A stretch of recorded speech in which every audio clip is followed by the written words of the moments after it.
Welcome to this webcast on tender systems. Tender mechanisms has been widely used, notably to promote renewable energy in European countries, in Latin American countries, in China, India.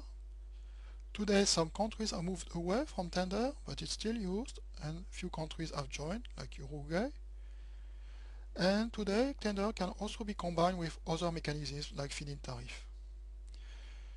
Feed-in tariff can be used for small scale, medium scale project, and tender for large scale.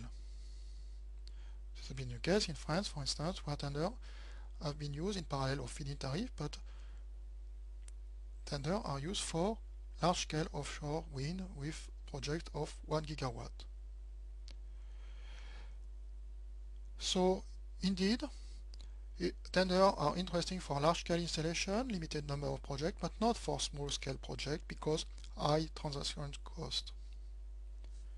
What are the principles of a tender system? Well, tendering system theoretically make optimum use of market forces. In the case of an auction, it's the lowest bid for a given amount of capacity, which determines the winner. And for a tender, it incorporates a weighting of prices and non-price factors. The winners get the contract for a fixed price of electricity. Now there are obvious limitations. One of the most important is the stop-and-go nature of a tender, which is not conducive to stable conditions. There are also risks of market concentration because of all the costs associated to the tender process, cost of non-successful bid, cost of deposit. They involve a risk that low bids may result in project not being implemented. So when you have underbidding, you have a high rate of project failure, which has been the case in California for wind, or in the UK, again for wind. Transaction costs, as I've said, can be high. Let's take the case of South Africa.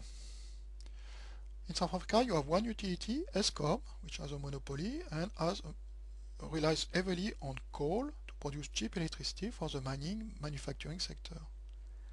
There has been a huge energy crisis in 2008 due to a long period of underinvestment while the grid was expanding. This led to important load shedding. So recently there's been a recognition from the government and other authorities that huge investment were needed. And to make the investment, increase of prices of electricity have been put forward. Very high increases of 25% per year between 2008 and 2013, and now 8% till 2018. South Africa is responsible of 40% of greenhouse gas emission of the continent, and the current target is of 20% of wind and solar by 2030. What are the features of a tender in South Africa? Well, initially it was not supposed to be a tender process. There were debates around the introduction of a feed-in tariff, which was launched in 2007 by electricity regulator, the electricity regulator NERSA. And there was a broad coalition in favor of feed-in tariff. The feed-in tariff was finally approved in 2009, but delayed, then replaced in 2011 by a public bidding process. So a bid for a tariff guarantee for under a cap. The tariffs are not fixed at a level not too far from the level of the feed-in tariff of 2009.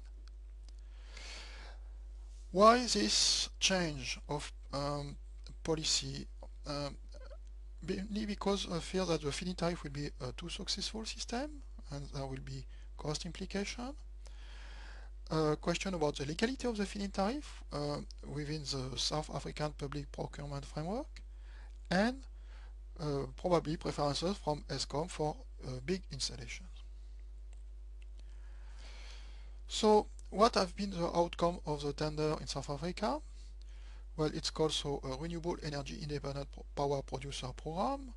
It includes two-step process. First, the applicants need to fulfill a number of requirements, minimum 1 megawatt, non-refundable application fee, requirement for local content, a minimum level of black representative among the management, and there is a long list of requirements, and it's only if they meet all those requirements that they can bid. Is it a success? Well, in phase one, there's been very attractive tariff. 33 applications have been selected, 28 bidders have been able to sign a contract for 1,400 megawatt, and in the phase 2, 79 applications with 19 bidders selected for 1,000 megawatt. The procurement in this tender scheme is well designed and gives flexibility to learn lessons between each phase. Very high standards have been promoted, and only bankable projects are approved. And there has been a decrease in prices between phase 1 and 2 of 20% for wind and 40% for PV.